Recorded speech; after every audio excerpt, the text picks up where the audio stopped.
So we're hosting this panel today in the hopes of raising awareness and interest, and perhaps even creating a sense of urgency around the need for smart young people to enter the teaching profession. I'd like to start by sharing a statistic that I came across just 2 days ago that was put out by the Office of Post-Secondary Education at the Department of Ed. I learned that 1.6 million teachers will be retiring over the next 10 years. And this is in addition to the ongoing needs that we have in our rural and urban schools, and certainly within certain subject areas that are deemed as teacher shortage areas like the math and sciences. Now, beyond numbers, this is a critical time for the institution of public education in this country.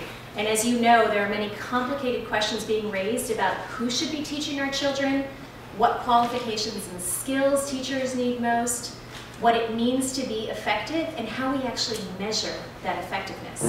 And now more than ever, it feels essential that we have teachers in the classroom who are capable of critical thought, capable of analyzing issues from multiple perspectives, capable of interpreting multiple forms of data to make informed decisions in the classroom about instruction, and who feel empowered to speak in compelling ways about the complexity of teaching and learning and the complexity of the questions surrounding the work of teaching and teachers. Now, I've just outlined what I think some of the biggest challenges are that are facing the field today, and some of what I think we might need to be attending to, at least from a teacher level, to begin addressing some of those challenges. And I'm going to turn a similar question to you, our panelists. What, in your opinion, are one or two of the biggest issues facing education today, and what will it take from your perspective to resolve them? I think one of the things that you mentioned in your intro here is one of the things that I find most important about this path that we're going down, which is teacher evaluation. I think that we've come to a point in education where we accept that teachers need to be held responsible for learning in the classroom, and the next bridge that we need to cross is how do we determine their effectiveness? What tools do we use to measure that? And that conversation, I think, is very complex. And there are a lot of different ways we could go, but I think that's an important conversation for us to be having.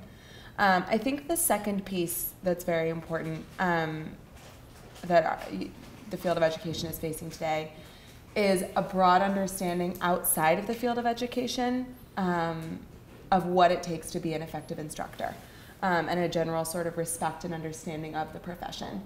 I think there are many misunderstandings by people who are not in the educational arena of what it takes to be a teacher, of even my peer group who think you get your summers off and you get vacations, it's pretty easy.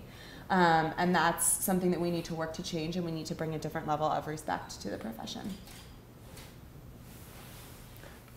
So, one of the things you said, Eliza, about teacher evaluation, I think there's a lot of truth to that. I think that one of the things we're really facing, though, is that evaluating teachers properly is a big issue, and there's a really significant issue about how this is going to be done, and that whether we'll actually be responsive to what we know and what research says about what good teacher evaluation is like, and whether we actually go down that path. So, for example, I think one of the biggest issues we face is high-stakes testing and the way it's misused, say, in teacher evaluation, and it's misused in student evaluation for that matter. I think there's a place for testing for program evaluation, but for evaluating individuals, there are many, many issues that I won't go into right now that I think will, in turn, for people like us, can lead to education programs that are more about training for education rather than education for education. And then in my mind, there's a difference between training and education, and I'm worried that if we don't do teacher evaluation properly, people are going to see teaching as a bag of tricks, and I think that speaks to what you're also saying. If teaching is a bag of tricks, it's not a profession like being a doctor or a lawyer. The other biggest issue that I think we're facing that is in a really different domain is that I think we're really in a world, in a country that is as diverse as ours, there is a disconnect between the teachers and their students culturally, and we don't live in a society where people can talk about that disconnect. And so, one of the questions is, so how do we address this issue? And I think it's a really tough issue, because I don't know that schools are really places, ironically, they're places to have that conversation. People aren't used to having that conversation. it has a lot to do with understanding your own personal identity as well as the identity of your students, and how that determines some of the moves you make in teaching. And so I think that's a really, really substantial issue, and one that perhaps we don't talk enough about. How do issues of race, class, culture, gender, language, how do those play out in the classroom? How do they affect our ability to teach? And if we can't acknowledge them and we can't, as a society, have conversations about them, I think that is a linchpin, something that is going to prevent us from really making progress. And things like high-stakes testing are not nearly as central to the issue of how we can give a good education for every child as I think that issue is. So.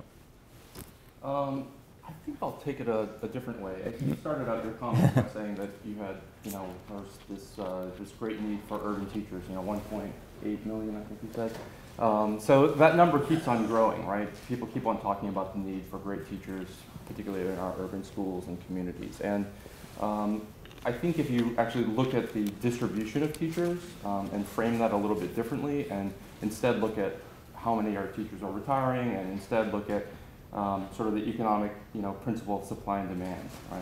And where are these teachers going? When we look at where we need the teachers the most, that's where the disparity actually occurs.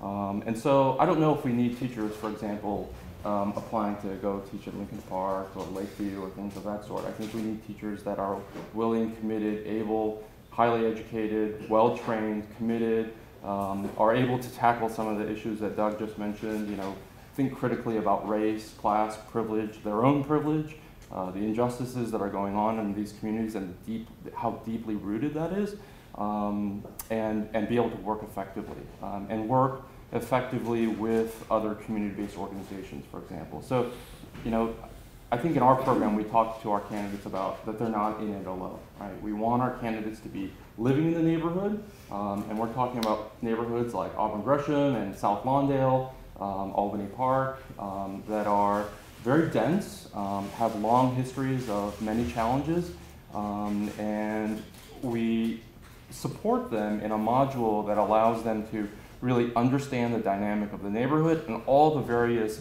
components that are sort of playing together to tackle sort of the issues of student achievement, engagement in their own neighborhood, as well as sort of this democratic approach to being a part of a greater society. So I think for us, or from my vantage point, one of the key challenges is getting people like you to come to communities of high need, teach and stay.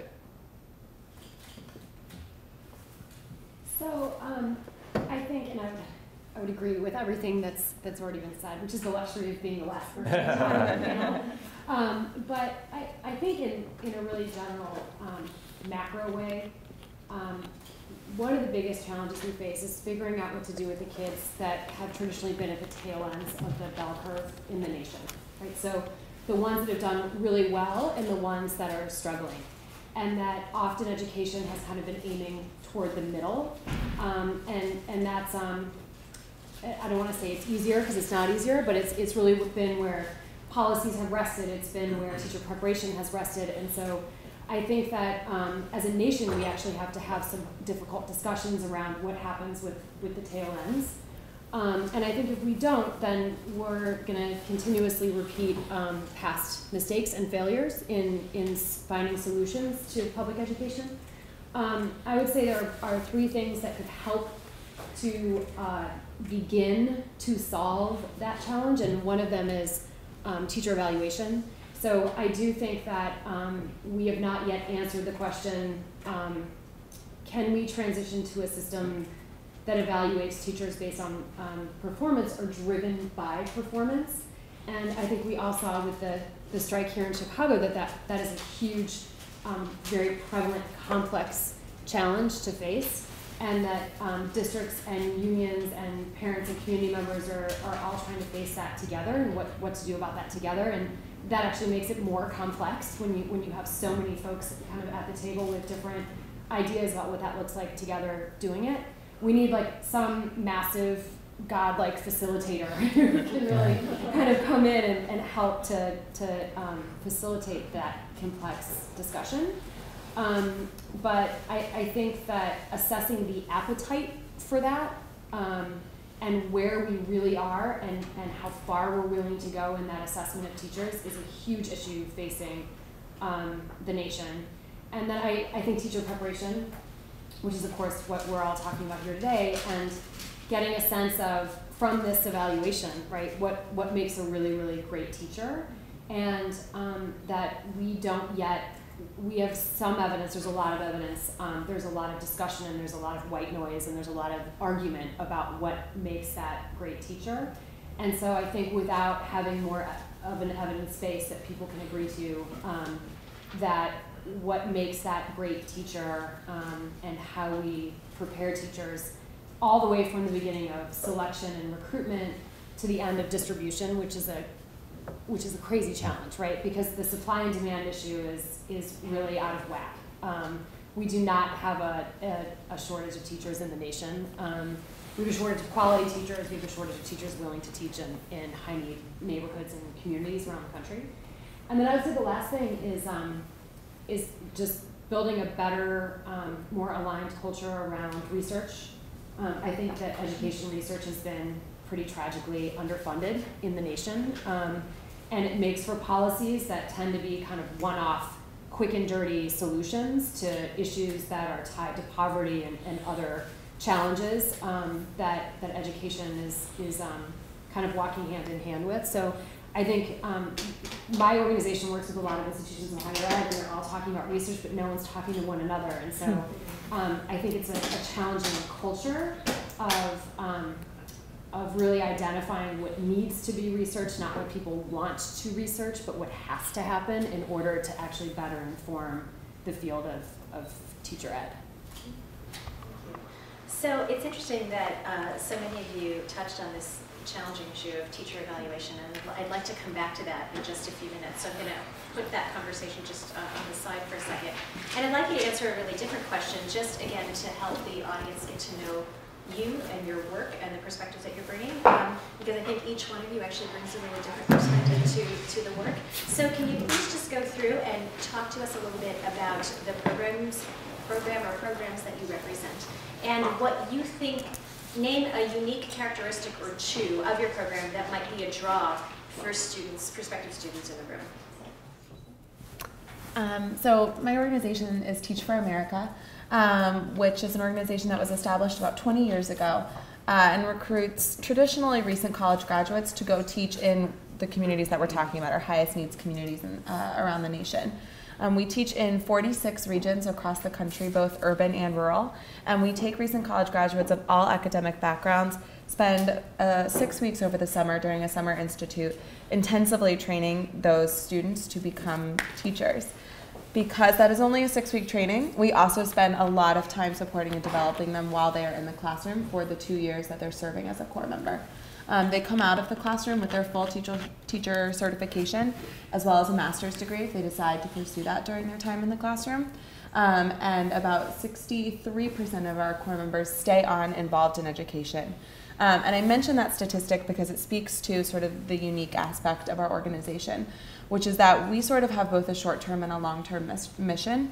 The short term is to get excellent teachers into the classroom, highly qualified, well-trained teachers who are trained to work specifically in high needs communities in the short term to provide excellent educators. But as I think we've sort of alluded to in a number of different ways on this panel, the long-term mission of our organization is to develop leaders and to take students who may be interested eventually in pursuing policy or pursuing government or going into medicine and exposing them to the challenges that educators face in low-income communities, having them experience that for 2 years, having them develop their own ideas about what needs to change, and then as they develop as leaders, helping them move into these other arenas where they will be able to initiate change in these organizations, or excuse me, in these communities. One example of that is an organization called Leadership for Educational Equity, which is associated with Teach for America. And the organization is basically the starting point for a core member who has taught in the community for 2 years and decides they want to make an impact. but how do you get funding? How do you start a campaign? How do you get elected to public office?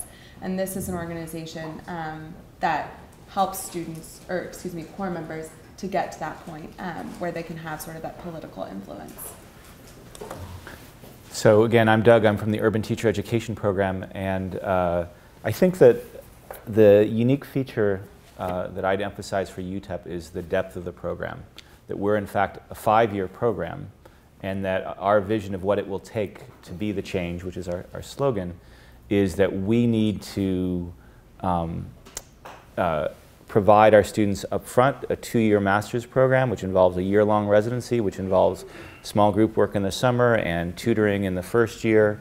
And that's coupled with 3 years of coaching support and inquiry work after graduation, because we believe that to address the issues that Robert and Eliza were talking about, that's the depth of experience we need. That we are preparing surgeons. You know, we're not preparing people that are, you know, there's nothing wrong with operating a garbage truck. It's, you know, it's definitely a necessary function. It does not require as much education as becoming a teacher does. I think it requires as much as being a rocket science or being a doctor. You made me think about the book So Much Reform, So Little Change. These issues are integrated. It's not that I love mathematics, don't get me wrong. But I know to be an effective mathematics teacher in the city of Chicago, you have to be competent in pedagogy, you have to be competent in the subject matter, you have to know something about your kids, you have to be interested in their community. You have to try and get involved with that community, know them enough to build the trust to become an effective teacher.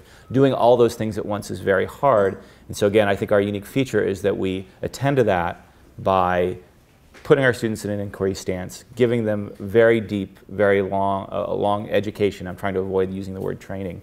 And so, you know, our results are that we've just started our 10th group of students. 92% of the students who've gone through the program are continuing to teach in urban schools, largely in Chicago public schools, which is what our goal is. We have a vision too that our graduates will become leaders within the system, which we're seeing more and more of. Our vision of teacher leadership is that they become, one, clinical instructors for our program, so they become the mentor teachers, and so that there is a bootstrapping part of UTEP. There's an idea that we are building, and that eventually the growth of the program and the quality of the program will just increase as those people that have been through the program help us to develop the new people coming through. That also means becoming a department chair and school leaders within Chicago public schools as part of a network of other urban teachers and people that have values that are similar to our program. And I think as you mature as a teacher, becoming someone that continues to maintain what I would call an inquiry stance. That I think this is to me, the closest connection we have to the University of Chicago. Partly thinking of a class I was teaching yesterday with a UC undergrad who's now my master's student, who one of the readings when we were talking about what they thought of it, just immediately attacked it. And but you know, he has the stance where he made a firm stand, and I interacted with him, and we have a very close personal relationship. And the whole class really got into it, and some people supported the reading, some people were opposed to it. In the end, we came to some sort of resolution, but we encourage people to think critically about these issues. As you're saying, the education research as it stands now tends to focus on a narrow domain, and thus is ineffective in the kinds of settings we're talking about, where you can't just take one piece of it, fix it, and everything is fixed. In fact, those ideas will not transfer to other settings. I ended up back where I started, but anyway, that's a little bit about UTEP. Okay, Robert. Nice.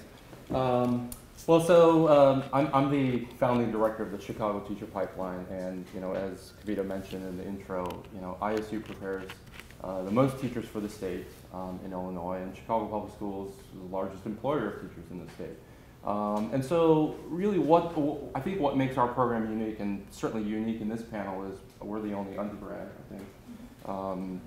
Or I'm the only undergrad amongst the panelists prepared. Yes, yes. And so, you know, certainly in our program we have, you know, as undergrads come into college, you know, there's a lot of major changes that go on. I think historically across all campuses, you know, nationwide, I think undergrads usually change their major around 3 or 4 times now before they finally decide what they ultimately want to study. And so for us, it was about how can we start getting our candidates in the types of schools that we ultimately want them to be teaching in from the onset of their preparation, right? Not waiting until the junior year, for example, where they start taking methodology courses in education, to start thinking critically about what it is that they're seeing, or what is it that they've been reading about, and actually seeing it in person, live, you know. And so we started a process of working with faculty members on our campus and redesigning courses. So right now we have over 60 classes now that have been redesigned, and they range from a English 101 course, you know, on English literature, to speech, to the more, you know, concrete methodology classes. And all these classes have been redesigned so that whatever the content is of being taught is juxtaposed to the context of our partner communities. So what's going on in Little Village right now? So 2 years ago, for example, lots of talk about the DREAM Act was going on. And so one of our speech professors really started to work that into the course. Our community members are part of that redesign process as well. So they're working with faculty members. The faculty members also come up during the summertime. They live in housing that our students normally live in during the school year. They get entrenched with all of our partners and really see sort of firsthand what's going on. Then they go back to campus and continue working on how this course is going to be sort of molded. So over the course of years, our students start coming up, they start visiting, and we're moving away from this idea of just sit at the back of the classroom, take notes, field observation notes, or be a fly on the wall and see what's going on in the classroom. We really want our candidates to be engaged from day one, working with schools as well as working with community-based organizations. So we work with different CBOs to create service projects, even short-term service projects that can be done in an afternoon, for example. And then that all lead up to a sort of a dinner before they go back down to campus. ISU is 140 miles away from Chicago, so the candidates that come up, they spend their full day up here, but that dinner time conversation is really one critical piece, because we bring teachers, we bring the university faculty members out, we bring former students that have gone through our program, and of course we bring our community residents and partners out. And there we're really able to start dissecting and getting deeper into sort of the dialogue. So as you sort of, as a student sort of progresses in this program or this trajectory, we have a really unique program called Step Up. It's a summer internship program. And this program is for rising juniors or rising seniors. And they apply to the program. It's a pretty rigorous process to get in. But what we're looking for, or what we're trying to seek, is somebody that is committed, certainly has the preparation behind them, but is viewing themselves as that change agent, right? They're starting to think about transformative ways that not only can appeal to their own lives, but also in the lives of the school, the lives of the community members, and then the larger district itself. And so all step-up candidates spend 4 weeks in the community, one community, either Little Village, Auburn Gresham, or Albany Park. They're in the mornings in schools. In the afternoons, they're working with a community-based organization on a two-way design service project. So the community-based organization and the student together come up with a service project that's going to be of benefit to the neighborhood. And then in the evenings, they're going off to dinner and with their host families. And so all of our candidates live in the neighborhood with host families in the community, all community residents. And then in the evenings, they come back to us and they take specific courses around RTI, responsive intervention, universal design for learning, multiple literacies.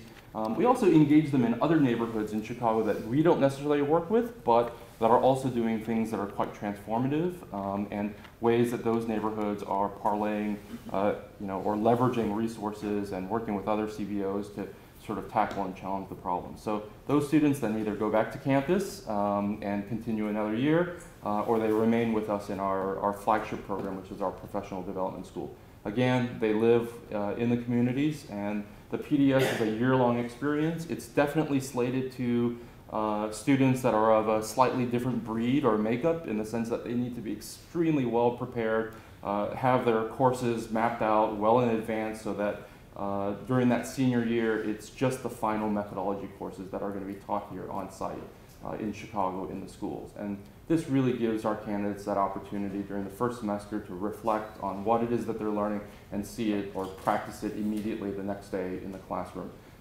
We have them placed in 2 8-week blocks in 2 separate schools, in 2 separate neighborhoods, and also in 2 different grade levels. So they might be primary in Auburn Gresham for 8 weeks, and then middle level in Little Village for 8 weeks, and then when they return back from winter break, they then take over the first classroom fully in a sort of a full student teaching module. And again, I think it's a special kind of student that says, I'm going to actually leave my entire senior year behind, the time that's supposed to be the most fun and whatnot on campus after you've developed all your relationships, and say, I'm going to actually move up to Chicago and serve in a community of high need. So that's it enough.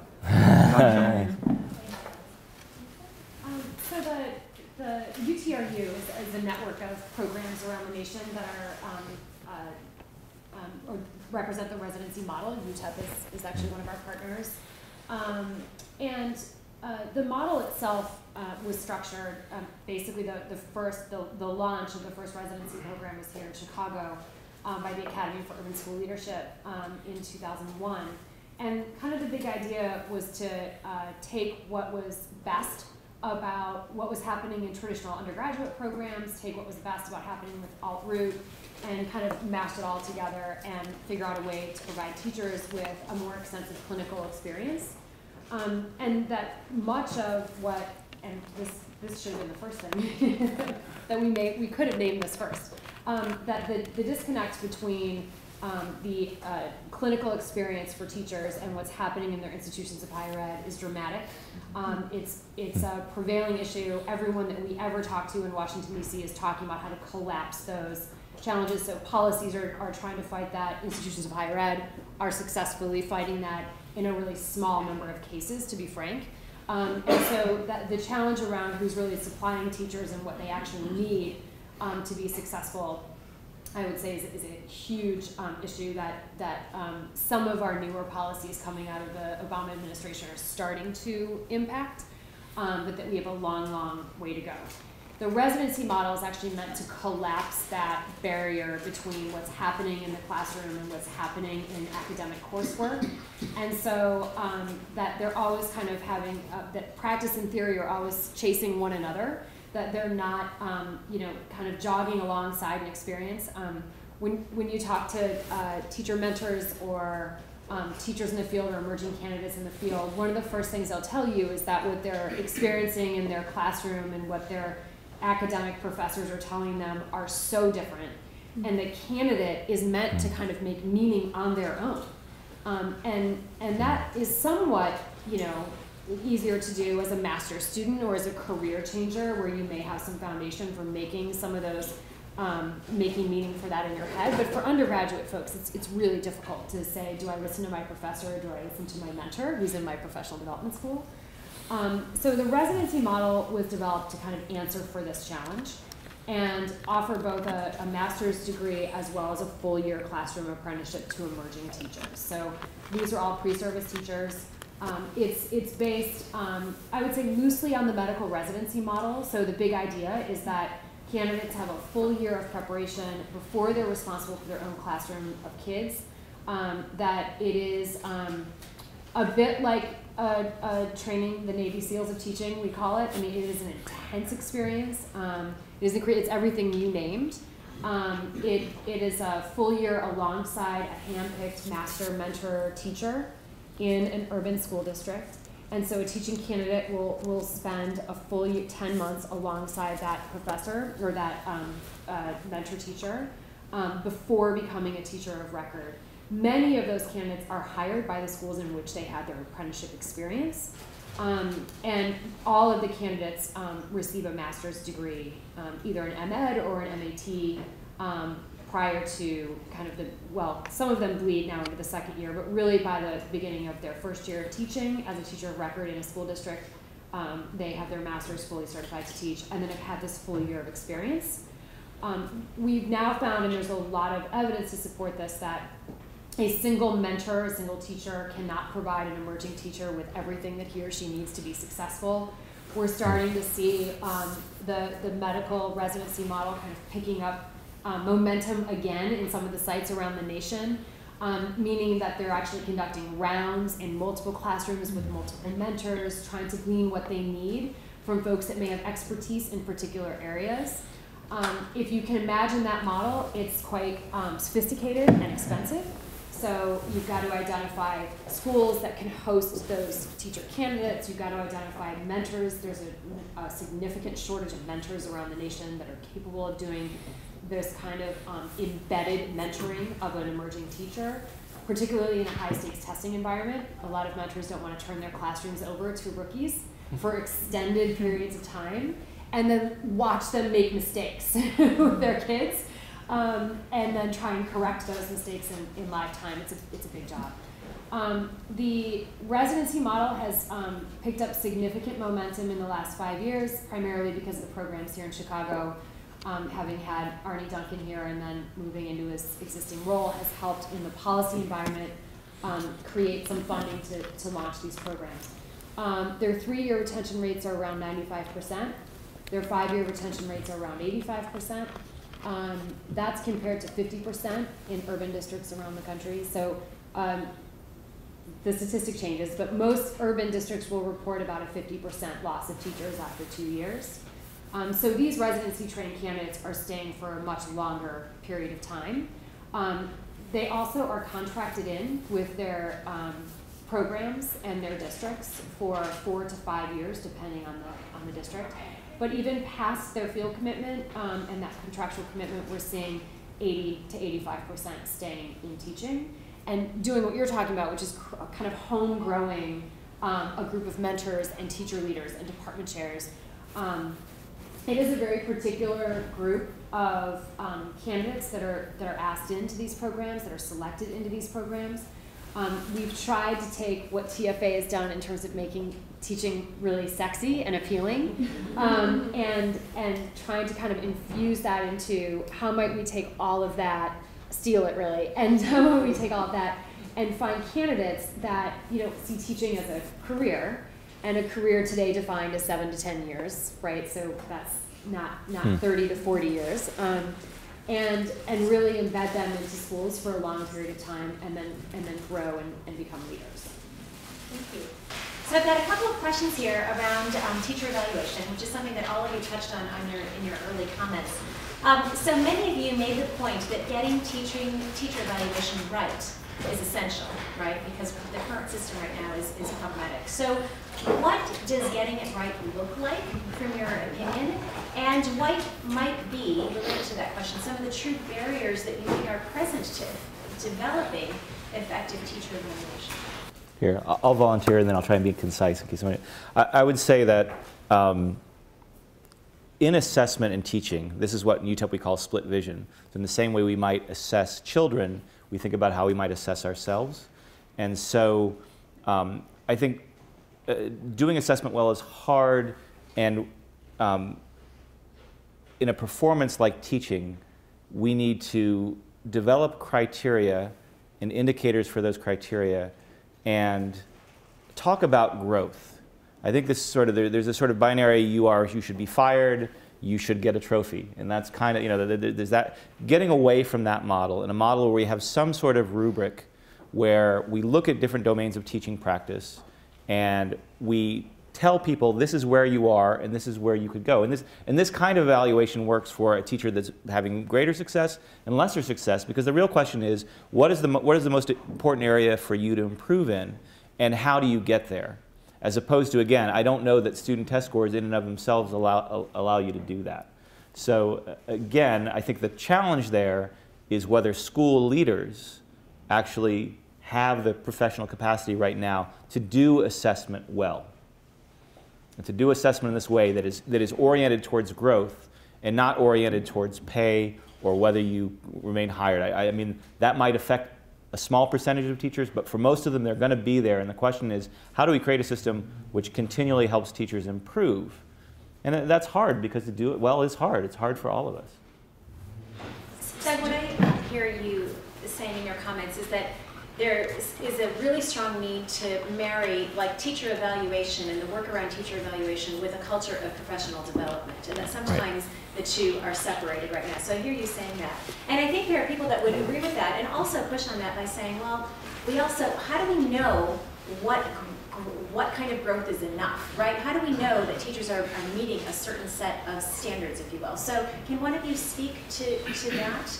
Are there some floors or ceilings that we need to be paying attention to, and how do we go about doing that? Well, I think that the prevailing feeling today is that there's got to be a multiple indicator approach, right? So it can't be test scores, right? Like it can't be the one thing that's controversial in and of itself. So we've got to look across multiple indicators. The measure of effective teaching study that came out of the Gates Foundation, the MET study, I think really shed light rather dramatically on some things that we may have thought were a hunch in our past, but are actually real. So kids know if their teachers are any good. Who ought to ask the kids? So there's, there are, and like time and time again on a multiple indicators, kids know if their teachers know of their content. And so we've got to survey kids about their teachers, and we've got to begin to infuse that into teacher evaluation and tools that we use. So I think student achievement has to be there. I think peer observations, teachers observing other teachers, and being really, really well trained on how to do that is really important. I think having your profession and your peers hold you accountable is something that drives me every day, right. And so it's part of what exists in most professions. I think test scores have to be in there. I think what we haven't yet figured out is kind of what chunk of the pie that is, but they've got to be in the pie because they're an important ingredient to how we look at total success for a student. And I think there are some states that have been really brave in experimenting with this, and others that are still, trying to figure out what the right combination is. But I think we've got to look at multiple indicators across multiple years of a teacher's life and experience, and then be willing and frankly have the courage enough to look at that data and make decisions about who should and should not enter the profession and who should and should not stay in the profession. And so those tools eventually are not just tools for the sake of existing. They must be used to begin to assess and improve the field of education itself. So both of you, Doug and Anisa, in your comments, earlier, Doug, you mentioned this, and just recently you said something about the need to pay attention to student learning through test scores. Now, there's a lot of controversy in the field right now around what we can actually learn from student test scores. Does anyone want to speak to the pros and cons of that as you understand it? I have to say that what you just said, I feel I want to push back on, and I think that this is, and partly to illustrate that this is a conversation that's going on among teacher educators, in that at the same time, I just feel that it's very dangerous. A good friend of mine sent me a graph, and the graph had teacher year 1, teacher year 2, same teacher. So you have for each ordered pair, I'm the math guy, each ordered pair represents a teacher, and it's so how the kids did this year and last year. Okay, and so let's say a 1-1 was they did great this year and they did great last year. 0-0 is they did horrible on both. Okay. When you filled in this graph, what you got was it was filled in. It was black. There was no correlation between how their kids did this year and last year, and that the effects. So it's just. I'm not saying that I don't want to do it, but I'm saying that it is really difficult to do, and that there are a lot of external factors that we haven't figured out how to do it well, and there are a lot of external factors that the teachers may not have control over. Who was your math teacher last year? What the sophomores this year are tough. And so I think it would be very hard in a year or two looking at test score data from kids and to make some sort of assessment of teachers. So maybe you solve that partly by looking over time. By multiple indicators. Yeah, and other indicators, but I'm saying using that, and that one is so sticky, that's kind of the easiest one, and it tends to get overemphasized. But I'm just very wary of it, and so I'm saying that those correlations are not as clear as we would like. It's a hard thing to measure. So I would agree with you. But I think we've lost 40 years having that conversation, right? And so at what point are we going to say we have what it takes as a nation to address these issues? And it may be wrong, and it may make people mad, and we may have to experiment, and we may have to fuss with it until we find something that allows us to begin to improve this. But I don't know that we can continue to say it's so hard. And I'm not suggesting this is exactly what you're saying, right? But this is so hard that we can't do it yet. right? Or there's not enough evidence. I do think that this is urgent, and that millions of kids in the nation are lagging because the adults have not made difficult decisions. And so I don't think that there's a magic answer. I think it is incredibly hairy, and I think people are going to get angry and upset and strike, and districts are going to do all kinds of things, and the feds are going to do stuff, and the state government's going to do stuff, and there's going to be, you know, carrots and what's the other thing? Sticks and the whole thing. I hate that. You lead a charmed life. Right. What's a stick? What's it's a stick. It's a carrot. You know. But I do think that we could lose another 40 years saying this is so hard. How do we do it? And so I do think putting a stake in is worth it, even if it's not the right stake immediately. Good.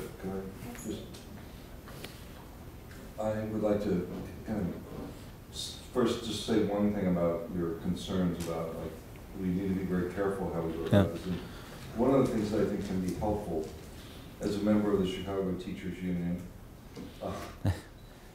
would be for close collaboration between school districts and systems and union personnel.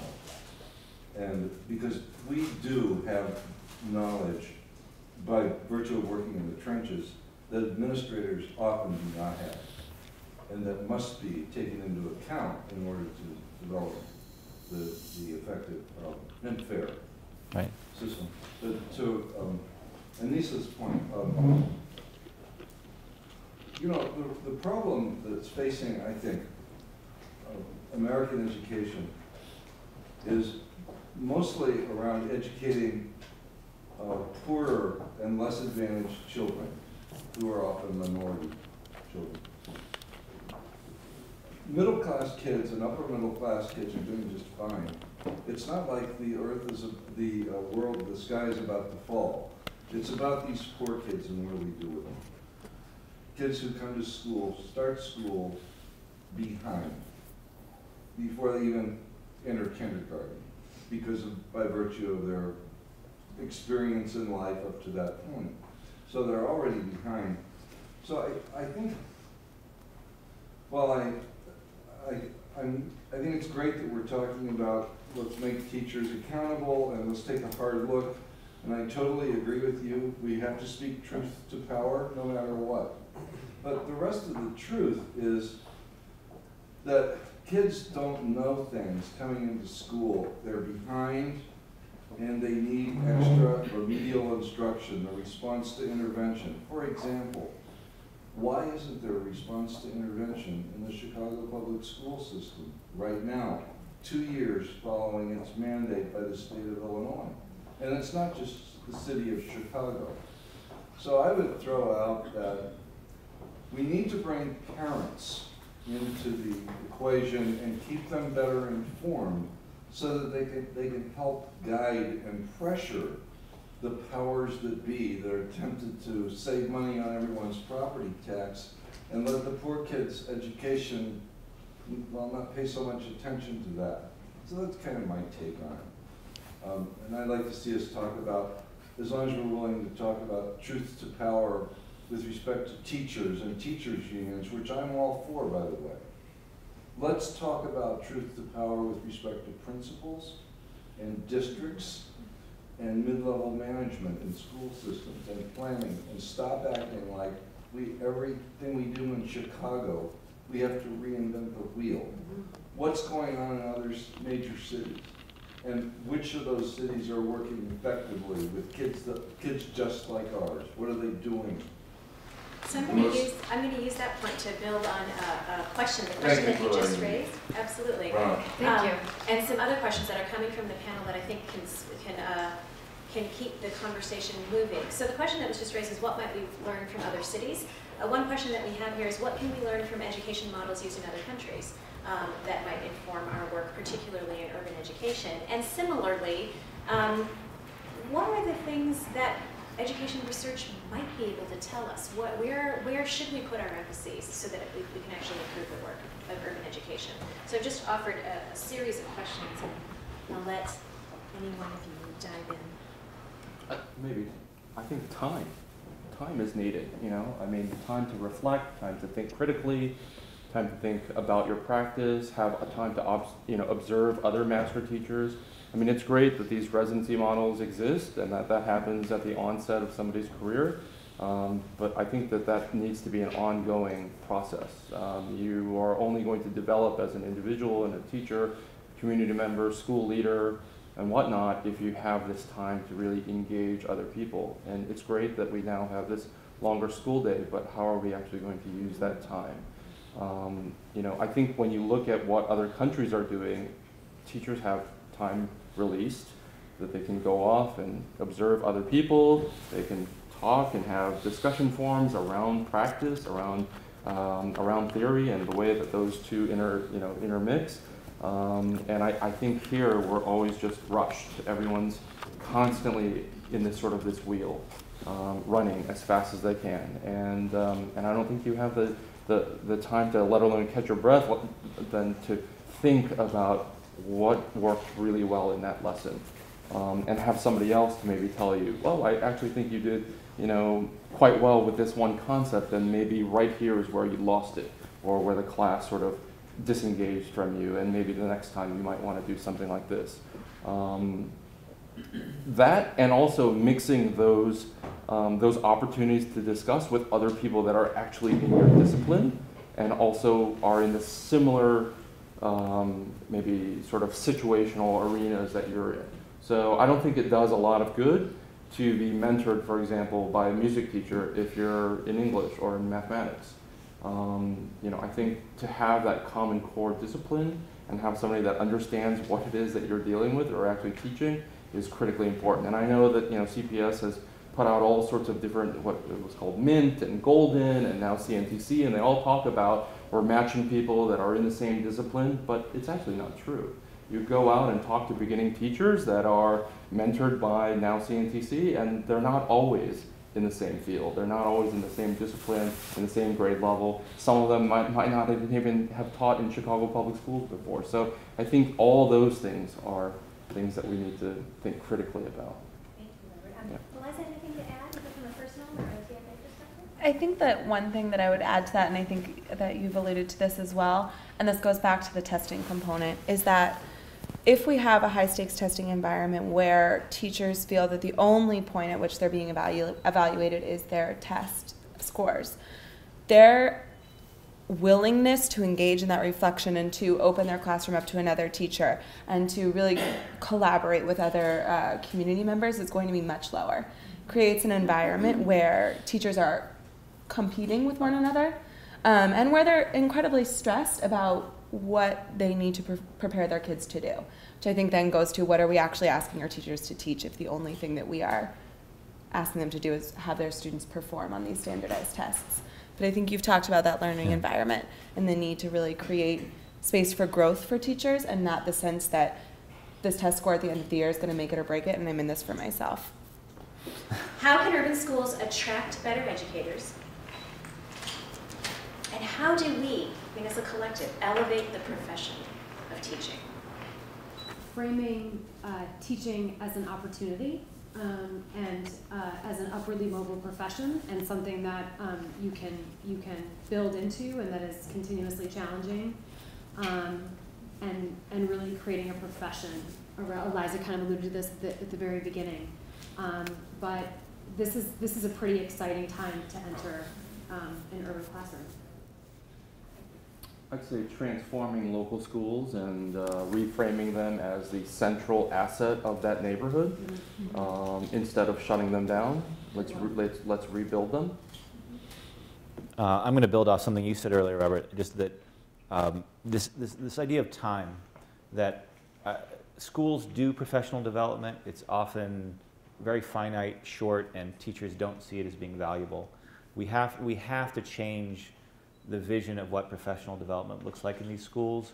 That, you know, I think for UTEP, our model partly is that you become a clinical instructor, that's a ladder. A lot of teachers reject this idea of a teaching ladder. I think we need one. I mean, it's a sensitive union issue. I'm not really concerned with pay, but I think it's a more attractive field if I know that I'm going to be a novice and then I'm going to mature, and then I get to that 5th or 6th year, and I don't just plateau, then I learn how to be a mentor teacher, then maybe I'm an induction coach, and that there is a career, and that there's an environment that supports that. I mean, our vision is much more through inquiry than it is only having experts come from outside the school talking at me and leaving.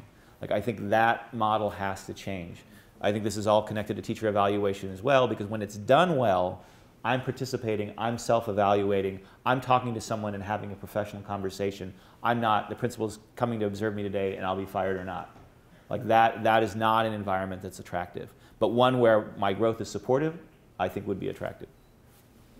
I think sort of on the same note, we need to set up teaching as an intellectual profession, something that is deeply challenging day to day, something where you are using strategic thinking and your critical abilities. And that's something that is going to be engaging. I think I spend a lot of time talking with seniors who are thinking about teaching, or who've maybe never thought about teaching, and I'm telling them that they should think about it for the first time. And a lot of these seniors are telling me, well, I want to go into consulting, or I want to work in finance. When I ask them why they want to do that, I think the answer they don't tell me is because I want to make a lot of money and be respected. I think what they do tell me is because I work with people and it's strategic thinking and I get to really analyze data and apply myself. You know, and that opens the door wide open for me. I'm like, all right, let's talk about teaching. But I think that we need to help people understand that on the broad level, especially our undergraduates who don't have that perspective of teaching right now. Thank you. We need to give a warm round of applause